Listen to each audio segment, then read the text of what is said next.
This Walang Gutom Kitchen is a food bank kung saan ang private sector at ang public sector magsasanib puwersa para mabawasan ang wastage ng pagkain at matugunan rin ang problema ng kagutuman sa Metro Manila at later on when we expand this type of food banks nationwide.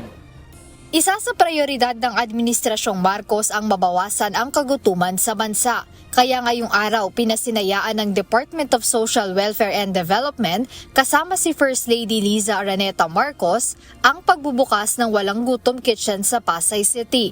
Ayon kay DSWD Secretary Rex Gatchalian, layo nitong mapakain ang mga Pilipinong nagugutom sa tulong din ng mga pribadong sektor. Sinabi ng kalihim na hinihikayat nila ang mga hotel at restaurant sa bansa na dalhin sa Walang Gutom Kitchen ang kanilang mga sobrang pagkain upang maipamahagi sa mga nangangailangan.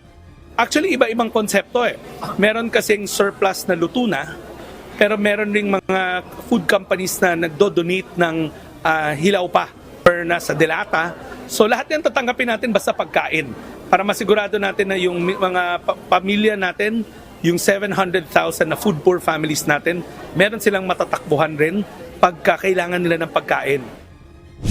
Matatagpuan dito sa Pasay City ang kauna-unahang Walang Gutom Kitchen ng DSWD. Bukas ito araw-araw at maaaring puntahan ng ating mga kababayang nagugutom at nangangailangan ng makakain. Alas 6 ng umaga magsisimula ang operasyon ng Walang Gutom Kitchen at magsasara sa oras na maubos ang lahat ng supply ng pagkain kada araw. Dagdag pa ni Secretary Gatchalian na nakikipagtulungan sila sa mga eksperto upang masigurong ligtas kainin at masustansya ang mga pagkaing ihahain ng DSWD sa nasabing lugar. 80 benepisyaryo ang nakatanggap ng libreng pagkain sa unang araw ng Walang Gutom Kitchen, kasama na rito ang pamilya ni Gerald at Mary Jane. Ayon sa may bahay na si Mary Jane, may mga pagkakataon na hindi nakakakain ng kanilang pamilya dahil wala silang pera. Kaya ang ganitong inisyatibo ng pamahalaan ay malaking bagay para sa kanila. Malaki po, malaking tulong sa amin. Gawa ng nakakakain kami ng maayos. Kaya malaking tulong po sa amin. Para naman sa kanyang asawa na si Gerald, mahirap kumita ng pera kaya sa tulong ng DSWD ay sigurado na sila'y may makakain sa isang araw.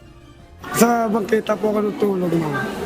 Kaya malaking pasasalamat ka po dahil sa DSWD, sa Walang Gutom program. Kaya maraming salamat. Dahil po sa malaking tulong nila po sa amin. Ayon sa DSWD, tumatanggap ang ahensya ng kahit anong donasyong pagkain o inumin mula sa iba't ibang sektor ng lipunan na nagnanais magbigay ng tulong sa mga kababayan nating nakararanas ng gutom. Jed Neresina, UNTV News and Rescue. Diyos ang aming sandigan, serbisyo publiko ang aming pinahahalagahan.